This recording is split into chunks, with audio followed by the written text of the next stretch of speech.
लक्ष्मी, काय ग झोपली नव्हतीस ना? अहो जरा वाण सामानाची यादी करत होते आपल्या सिंचनासाठीच. तिला काय लागेल काय नाही लागणार, तिच्यासाठी काही खाऊ पिऊ बनवायला लागेल ना इथे पौष्टिक असं. रेणुकाताईंनी पण सांगितलंय ना सकस आहार पाहिजे, तर त्या दृष्टीने काय मागवायला पाहिजे हरीशकडे यादी देईन. लक्ष्मी, मी कुठेतरी वाचलं होतं की बाई जेव्हा आईच्या रोल मध्ये शिरते ना, तेव्हा तो रोल सोडून इतर कुठलाही रोल ती तितक्या ताकदीनं करू शकत नाही. पटलं मला हे. अगदी चूक आहे. बायको म्हणून सुद्धा तेवढीच रमले आहे मी आणि तेवढीच मुरलेली पण आहे.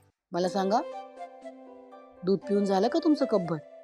दूध हो आता घेतच होतो. हो घेतो ना, हो लगेच घेतो. हो बघा, वाटलंच मला. विणाने दिलं नाही ना, आणि तुम्ही सांगितलं पण नसेल. जा बघू आधी पटकन.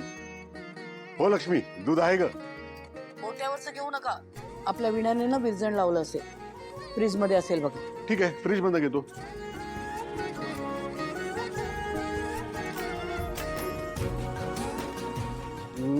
दूध उभड भांड आहे त्यातलं दूध. हा.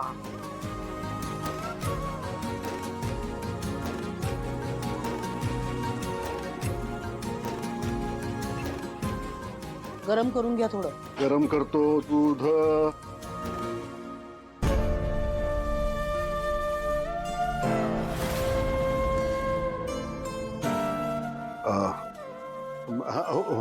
करतो करतो हा गरम.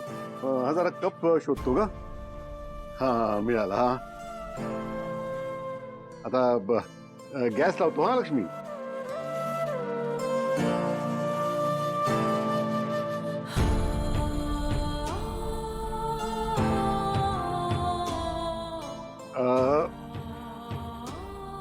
झालं हा गरम.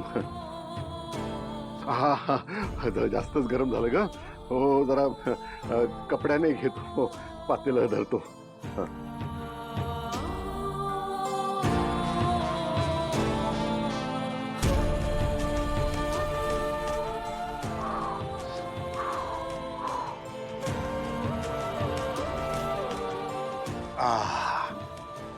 बरं वाटलं ग, चांगलं कपभर दूध प्यायलो. बर. अहो दिवसभर उन्हातानातून फिरता, रात्री कपभर दूध प्यायलात की जरा पोट शांत राहतं. विणाला सांगते मी, उद्यापासून आठवणीने देत जाईल. हो ना. बरं लक्ष्मी, मला सांग, हरीशनं तुला झोपायला मऊ गादीची व्यवस्था केली आहे का? अगं टणक जमिनीवर तुला झोप नाही लागत. काय हो, ते त्याला माहित नसणार. कशी केली आहे व्यवस्था त्याने?